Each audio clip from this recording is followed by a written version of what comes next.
여러분 잘 들으면 뭐 한다고요? 예, 보게 된다.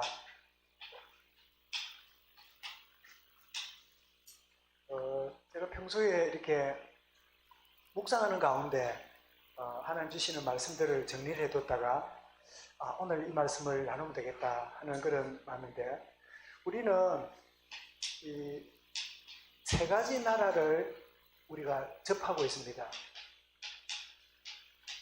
첫 번째는 여러분 창세기 3장 이후에 이 세상은 놀랍게도 흑암의 권세하에 있어요. 흑암 권세. 에베소서 2장 2절에 공중 권세 잡은 자를 따랐으니, 그래서 흑암 권세에 이렇게 빠져 있는 게 이 나라지요. 말하자면 이 사단이 지배하는 사단의 나라. 그리고 두 번째는 우리는 이 세상이니까 세상살이 하는 가운데 우리 세상 나라가 있지요. 여러분 세상 나라의 특징은 뭐지요? 마태복음 6장 31절부터 32절까지 무엇을 먹을까 마실까 입을까 의식주 해결하는 그 때문에 세상에 이렇게 살아가게 되지요. 그런가 하면 우리는 또 다른 나라가 뭡니까? 하나님 나라를 누리고 삽니다. 이 하나님 나라는 뭐지요? 이 보좌의 축복을 누리고 살지요. 우리는 구원 흑암에 있을 때나 하나님 나라 누리는 보좌의 축복을 누리나 의식주 생활은 똑같이 합니다. 그런데 이 의식주가 하나님 나라 누리는 사람이 의식주를 하면 어떤 형편에 있더라도 자족하며 살게 되는데, 똑같은 세상살이라도 흑암 권세에 묶이게 되면 그 물질과 의식주가 뭐가 되죠? 주인이 돼버려요. 의식주의 종이 돼버리지요. 많으면 많은 대로 종이 되고 없으면 없는 대로 거기 끌려다니는 그런 인생이 되지요. 그래서 자주 말씀드리죠. 이 보좌의 축복. 여러분 하나님이 출애굽한 이스라엘이 하나님과 교제하도록 뭘 만들었습니까? 성막들을 만들어 놓고 그 성막들이 4.5m입니다. 바깥 담이 4.5m니까 바깥에 잘 안 보이겠지요. 여기보다 이게 한 몇 미터 될까요? 3m 안 될 거예요. 조금 더 높겠지요. 여기다가 성소를 만들고 휘장을 내서 지성소를 만들었지요. 요 사이에 두꺼운 휘장으로 성소와 지성소를 분리해 두었습니다. 그런데 예수님이 십자가에 운명하실 때 어떤 일이 벌어집니까? 성소에 있는 휘장이 찢어져서 위에서부터 아래로 찢어지니라 하는 그런 말씀이 나와요. 그러면 이 지성소에 계시던 하나님의 보좌가 십자가로 말미암아 지성소에만 계셨던 그 하나님이 이 십자가를 믿는 구원받은 누구에게요? 하나님의 자녀들에게 찾아오셨어요. 그래서 우리의 마음이 뭐죠? 우리가 보좌가 된 겁니다.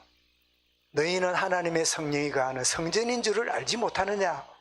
우리가 보좌의 축복을 누리게 된 거예요. 어머니도 뭐 설명해 볼래? 소원이구나. 너무 닮아가지고. 예. 그래서 우리가 보좌의 축복을 누리게 해주십시오 기도 안 해도 주의 성령이 우리 안에서 내가 너와 함께 한다 라는 사실을 깨닫게 해주시는데, 그 깨닫는 걸 보고 뭐라 그러죠? 은혜라 그러고, 충만히 깨닫는 걸 보고 뭐라고요? 성령 충만이라고 말하지요. 그런데 오늘 우리 잘 들으면 듣게 된다는데, 우리는 4가지 소리를 듣고 삽니다. 첫 번째는 한번 보십시오. 이게 이제 지성소 이제 성막들입니다. 이 성막들에 이렇게 이제 들어가는데, 여기 물두멍이 있고 제단이 있고 물두멍이 있고 하는데, 자, 이 성소에 들어가기 전에 이스라엘 백성들이 동서남북 흩어져 있다가 첫 번째는 이 바깥 소리를 듣습니다. 말하자면 우리가 세상 살면서 이 세상의 세속적인 소리를 우리가 다 듣고 삽니다. 뭐 이래야 된다, 저래야 된다, 이렇단다, 전쟁이 났단다, 뭐 물가가 올랐단다, 기름이 뭐 됐단다, 이런 소리를 듣고 삽니다. 자, 이런 소리를 듣는데 이 대부분의 소리는 창세기 3장 내중심의 소리입니다. 그리고 창세기 6장이 뭐지요? 그래, 뭐니 해도 물질이야. 돈이 있어야 돼. 어떻게 하면 돈 벌지? 어떻게 하면 잘 벌지? 그리고 세상 소리는 뭐지요? 어떻게 하면 성공하지? 어떻게 하면 내가 번영하고 내가 나름대로 이렇게 세워질까? 이게 바깥 소리예요. 이 소리를 들으면 뭐가 보입니까? 이런 소리를 들으면 보입니다. 뭐가 보이죠? 내가 듣는 것을 들으면 뭐가 하려고 해요? 듣는 대로 보여요. 뭐가 보일까요? 더욱 세속적인 게 보이지요. 더 물질적이고 눈에 보이는 세상 번영이 눈에 들어오고, 그래서 내가 가진 거를 기뻐하지만 더 큰 거를 가지면 기가 죽고, 내가 막 재밌다고 쓰고 있는데 남들은 보니까 나는 뭐 아이폰 그 10을 쓰는데 누구는 보니까 i10 20이 나왔어. 그럼 내가 쓰고 있는 10이 재밌을까 없을까요? 아주 남한테 내놓지도 않아. 쪽팔리니까. 이게 뭐죠?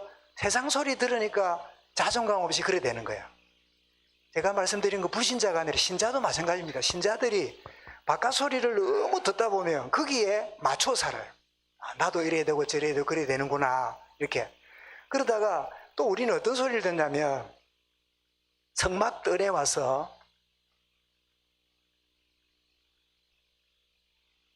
자, 우리 이제 바깥의 소리, 세상 세례 하다가 성막들에 들어오잖아요. 성막들에 들어오면 주로 어떤 소리를 듣냐니까 이 종교적 소리를 듣습니다. 막 예수 믿어야 되고 뭐 이래 믿어야 되고 저래 믿어야 되고.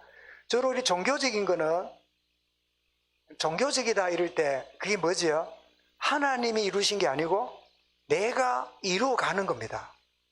내가 점점점 개선해 가는 겁니다.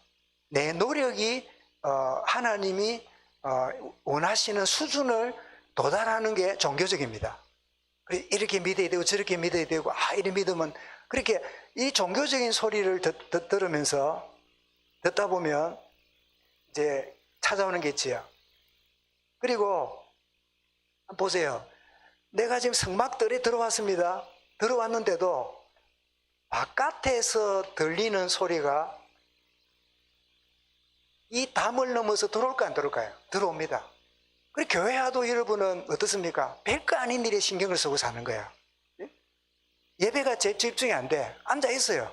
앉아 있는데도 뭐 확인해야 되고 뭐 이러고 전화 오면 나가고 받고 뭐 하여튼 정신이 없어요. 이게 확인이 안 돼. 여러분 불신자 때 제사 지낼 때 전화 올 때 받습니까? 제가 할 때는 전화 안 받는 줄 알았는데요. 딱 끊어놓고 조상 제사 재수 없다고, 그죠? 이런 정도 되는데도 예배가 우리에게 집중이 안 돼. 왜? 내가 몸이 성막들에 왔지만 역시 바깥 소리가 계속 앉아 있지만 바깥 소리가 계속 내 영향을 주는 거예요. 집중이 안 되는, 그죠? 이런 소리. 그런가 하면 또 성막들의 안에 들어왔지만 우리 교인들끼리 무슨 소리를 듣습니까? 교인끼리 갈등이 많아요. 이사가 저랬단다, 누가 저랬단다, 누가 막 삐졌단다, 누가 상처받았단다. 교인끼리 이제 예배는 제대로 드려놓고 마친 다음에 밥 먹고 차 마시고 하면서 막 갈등하고 막 이런 거. 성막들에서 이런 거 보니까 결국은 이 바깥 소리를 들음으로 결국은 이 물질적이고 그리고 이 세상적인 것에 눈에 늘 보이는, 기도도 뭐죠? 물질적이고 세상적인 게 잘 되게 해달라고 기도하는 거야. 왜? 듣기를 그거밖에 안 들으니까.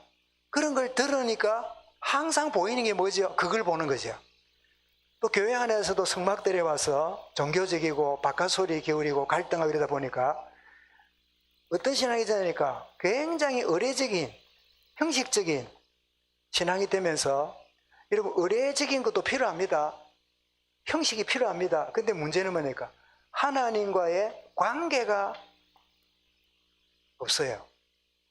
남들이 볼 때는 아주 경건하고 열심인데 하나님 보실 때는 나는 너를 모른다. 내가 너를 도무지 알지 못하노라. 성경 나오잖아요. 내가 선지자 노릇하고 뭐 주를 위해서 이래 살았는데 이럴 때 뭐라고요? 나는 너를 도무지 모른다. 뭐지요? 겉으로는 아주 경건한데 하나님과의 인격적 관계가 없는 거예요. 그죠? 저는 17년을 그리 교회 생활했어요. 아주 찬양대도 하고 교사도 하고 목사님 뭐 자막, 요즘은 현수막 업체가 있어갖고 시켜서 이렇게 주문하면 뭐 이렇게 붙여주는데 옛날에는 그런 게 없었어요. 그리고 자막을 붙여도 전부 다 손으로 추수감사절 이러면요, 추수감사절을 벼 이삭을 그려가지고 그걸 오래서 붙였다니까. 제가 그걸 붙였어요. 약간 그런 재능이 있는가 봐요. 그래 놓으면 목사님 그래요. 야, 진 선생, 그 어떻게 그걸 붙였냐고. 약간의 디자인에 그 뭐가 있는가 봐요. 거기를 안 가서 그렇지.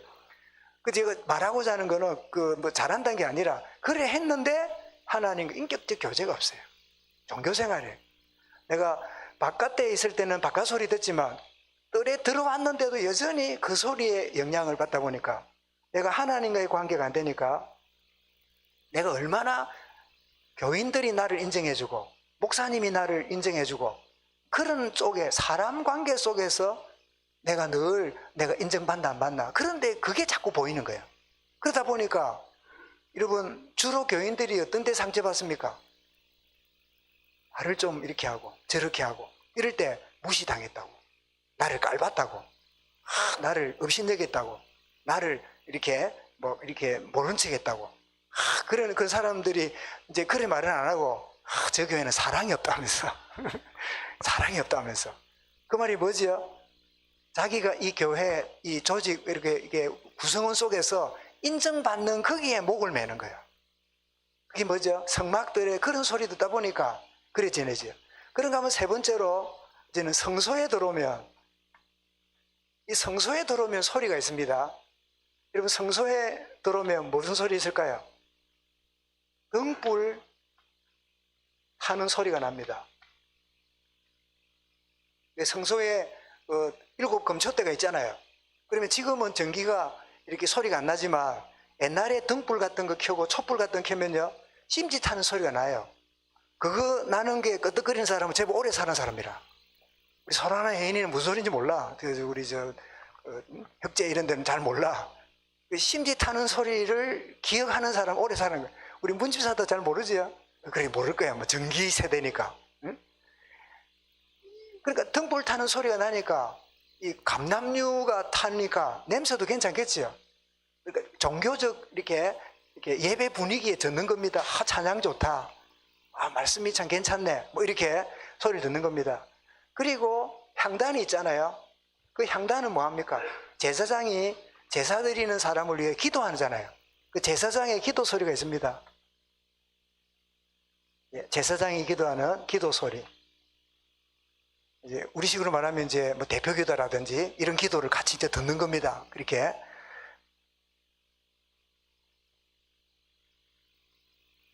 그리고 이 성소 안에 어떤 소리가 나올까요? 자, 등불 타는 소리가 나고 제사장의 기도 소리가 이렇게 있고, 그리고 제사장이 왔다 갔다 하니까 발자국 소리 나겠지요. 여러분 이 정도만 해도 제법 신앙의 깊이에 들어온 겁니다.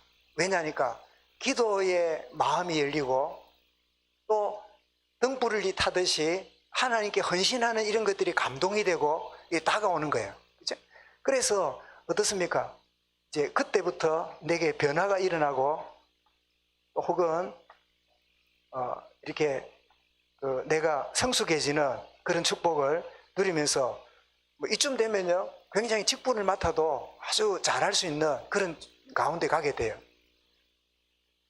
이런 분들이 주로 이 관심이 많은 거는 메시지도 있지만 남의 감정, 이 감동적인 감정을 절개해요. 들으면 감동이 되고 굉장히 기쁘고 나도 저래야지 하고 그렇게 이제 이런 것들을 소리를 들으니까 그렇게 돼요. 자, 그런데 지성소에 소리가 있습니다. 성소의 소리, 지성소의 소리. 여러분 지성소에 소리가 있습니까 없습니까? 지성소에 소리가 없어요. 오직 침묵만이 있는 시간입니다. 여러분 침묵의 소리 들어봤습니까? 침묵의 소리. 여러분, 침묵이 소리입니다. 침묵은 굉장히 중요한 소리를 듣는 시간이에요. 지성소에는 아무 소리가 없어요. 근데 지성소에는 뭐가 있죠? 하나님의 법궤가 있잖아요. 법궤가 있으니까 이 침묵은 곧 뭘 말합니까? 묵상을 의미하겠지요. 그리고 여기에는 이 빛으로 보면 언젠가 말씀드린 대로 태양빛이 있고, 여기도 이제 여전히 뭐 태양이라든지 뭐 이런 빛이 있겠지요. 그 성소에 들어오면 무슨 빛이 있습니까? 7 금초대 등대빛만 보이겠지요. 그럼 지성소에는요, 아무 빛이 없습니다. 왜? 휘장을 막았기 때문에. 자, 빛도 없지요, 침묵이지요, 묵상의 시간인데, 이 침묵과 묵상이 바로 되면 그때 보이기 시작합니다. 하나님의 임재를 보게 돼요. 하나님의 함께 하심을 보게 돼요. 여러분, 임마누엘이 복음이 누려지면 하나님이 하시는 것을 보기 시작해요. 그래서 히브리서 11장에 보면 1절부터 3절 보면요, 믿음은 바라는 것들이 실상이요 보이지 않는 것이 증거니라. 로마서 10장 17절에 보면 그랬습니까? 믿음은 들음에서 나고 들음은 그리스도의 말씀으로 말미암는 일이잖아요. 자, 들을 때 믿음이 생깁니다. 자, 말하자면 듣는 대로 결과가 온다는 뜻이죠. 이 말은 다 적용됩니다. 자, 바깥 소리, 세상 소리를 자꾸 들으면요, 뭐가 보여요? 세상이 자꾸 보여요. 세상의 성공, 물질, 잘 되는 거, 누구보다 큰 거, 빠른 거, 계속 여기에 몰두합니다. 그러다가 이제 여러분 성막들에 오게 되면 종교적이고 뭐 이런 어떤 갈등하고 이러다 보면 이렇게 그 교회 와서 신앙생활을 하지만은 하나님과의 인격적 관계는 잘 모르고 교회 생활 자체가 좋고 안 좋고 기분 좋고 안 좋고 거기에 있다 보니까 보이는 게 늘 누가 잘해주네, 누가 못해주네, 나를 무시하네, 항상 거기에 늘 사람 관련 속에. 그러다가 성소에 딱 들어오면 제국 예배에 등불 타듯이 뭐 찬양도 들리고 대표기도 하는 장로님 기도도 감동을 받고 또 이 사람들이 왔다가는 그래서 점점 이제 뿌리를 내리고 이렇게 변화도 일어나고 이래 해요. 그러다 보니까 나도 누구처럼 내가 잘 믿어야 되겠다. 우리 그래야 되겠다. 우리 가족들이니까 우리 박만덕 성도님하고 이제 그 지게를 왔다 갔다 하다 보면 갈 때 올 때 많은 말씀을 하셔서 제가 참 연세는 저보다 많이 위지만 참 좋은 친구처럼 왔다 갔다 팀생활을 하는데 그 중에 이제 제가 잊지 못하는 말씀은 이제 그런 고백을 하세요. 제가 참 기도를 좀 더 잘하면 좋겠다고. 그래서 막 노트에 써보기도 하고 이러시더라고. 한다 그러시더라고요. 참 대부분을 보면 나는 기도 못해 이러는데 언젠가는 대표 기도를 할 준비를 하는 게 아닌가. 말하자면 왜 회사니까 회사에 본인도 이제 언젠가는 해야 되는갑다 이런 생각을 하시는가 봐요. 이제 그렇게 해요. 그래서 참 좋은 발전적인 생각을 하시는구나. 나는 뭐 절대 못합니다 이런 게 대부분인데 그러시는구나 이 생각이 했는데요. 어쨌든 간에 나도 어느 장로님처럼 기도 잘하고 또 내가 참 해야 되겠다 그런 부분이 있겠지요. 상당히 수준이 올라왔어요. 그런데 여러분 진짜 우리가 드려야 될 거는 침묵입니다. 지금까지는 전부 다 듣고 내 말만 했잖아요. 또 성소에 와서도 전부 다 내 기도만 했잖아요. 주님 이렇습니다 저렇습니다. 그런데 진짜 소리는 뭐지요? 침묵이 뭡니까? 하나님의 음성을 듣는 시간이죠. 하나님의 뜻에 귀를 기울이는 거지요. 여러분 문제 생기고 심각하면 할수록 지성소에 있는 하나님의 침묵을 우리가 들을 수 있어야 돼요. 하나님이 나에게 주시는 말씀이 묵상이 될 수 있어야 돼요. 근데 우리는 대부분 어떻습니까? 급하고 문제 있을수록 무슨 말씀, 무슨 기도, 무슨 예배, 이때 무슨 예배 드린단 말인데 이러면서 그때는 침묵이 아니라 더 고함 지르는 여러분 와봐라고 내 말 좀 들어봐라 하면서 아무 때나 전화 걸고 막 어쨌든 내 사정과 아픔을 막 사람들한테 늘어놓고 막 이러는 게 우리의 대부분이잖아요. 근데 진짜 여러분, 그때 침묵의 소리를 듣는 지성소 안에 아무 소리도 없지만 이 대제사장이 지성소에 들어가서 오직 하는 일은요, 침묵과 하나님이 침묵 속에서 말씀하시는 그 메시지를 묵상하는 이 시간에, 그러면 묵상이 뭘까요? 들어놓은 게 생각나고 가르침 받아야겠지요. 그래서 요한복음 14장 26절에 내가 생각나게 하겠고 모든 가르친 것을 내게 가르치리라 생각나게 하겠지요. 그래서 진짜 신앙생활은 뭘 하는 게 아닙니다. 하나님이 하시는 일을 묵상하고 침묵 가운데 내게 다가오시는 그 하나님의 뜻을 딱 붙잡는, 이게 진정한 우리 신앙생활이라 봐지는데, 그래서 잘 들으면 보게 됩니다. 내가 뭘 보고 뭘 자꾸 듣고 있는지, 뭘 듣는 게 즐거운지, 뭘 내가 들으려고 애를 쓰는지, 여러분 여기에 우리가 중심을 가지게 되면 왜 나는 이런 쪽에 내가 힘들어하고 이것 때문에 힘들어할까 할 때 내가 자꾸 그런 것만 듣고 있구나, 거기에 내가 몰두하니까 자꾸 그게 내가 문제가 되구나, 이렇게 여러분 결과를 보고 원인을 찾아가면 우리가 중요한 부분을 발견할 수 있겠지요. 내가 바깥 소리가 아니라 성막들 정도가 아니라 성소가 아니라 지성소에 임하시는 그 하나님의 임재를 조용히 묵상하고 그 주님의 침묵 속에 말씀하시는 주님 바라보는 이 시간. 결론적으로 제가 일본의 그 1970년도에 1600년대에 우리나라보다 100년 전에 일본에 천주교와 기독교가 들어갔거든요. 그런데도 열매는 우리 한국이 더 큰데, 그때 일본 사무라이들이 지배하던 때인데, 그 풍신수길이가 우리나라 임진왜란 일으켰을 때, 임진왜란 일으켜서 우리나라 온 이유는 두 가지라고 하죠. 하나는 명나라를 치려고 조선 땅에 길을 내달라는 거예요. 이거는 굉장히 무리한 일이지요. 남의 땅을 밟고 명나라를 치겠다고. 근데 명나라 치는데 우리 조선이 길을 내줄 수 없어요. 왜요? 명나라는 큰 형님집이라. 우리는 항상 황제가 있고 우리는 왕이었잖아. 저기는 노란색 쓰면 우리는 빨간 거 쓰고, 그만큼 이 명나라를 통일신라시대부터 중국의 힘을 빌려놓으니까 늘 중국의 형님처럼 지냈던 게 조선시대였잖아요. 그러니까 늘 그 수신사도 보내고 뭐 뇌물도 보내고, 심지어 그 아가씨들을 보내갖고 그게 왕궁에 수종 들게 만들고, 그래서 그분들이 다 나이가 들고 조선시대 돌아온 분을 두고 환양 이렇게 돌아온 거예요. 한양으로 환양. 그래서 그게 안 좋은 의미로 이상한 여자를 보고 뭐라고 말해요? 이 화장녀나 이런 거예요. 이게 한양녀라는 중국의 볼모로 끌려갔다가 세월대에서 돌아왔을 때를 환양녀라 했는데, 이게 안 좋은 의미로 막 성질나게 할 때 말할 때요, 이 화장녀나. 요즘 그런 욕하는 사람 없죠, 잘. 옛날에는 그런 욕을 하는 걸 가끔 듣고 했는데 요즘 수준이 높아졌는지요.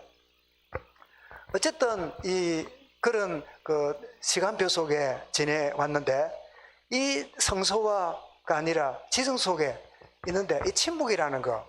그래서 일본의 그 이야기를 하고 있는데, 그 많은 사람들이 그 신앙을 가졌다고 이렇게 순교를 당하는데 바닷가에다가요, 모래에다 구멍을 팠어요. 구멍을 파가지고 거기다가 한 10명 정도를 묻었는데, 바닷가 모래에 물이 왔다 갔다 하잖아요. 목까지 다 이렇게 묻어놨어요. 그러니까 이제 묻어놨으니까 파도물이 들어오면 어찌 됩니까? 막 눈하고 입하고 코하고 막 와 가죠. 그럼 막 얼마나 또 손도 지금 다 묻혔으니까 딱도 못해요.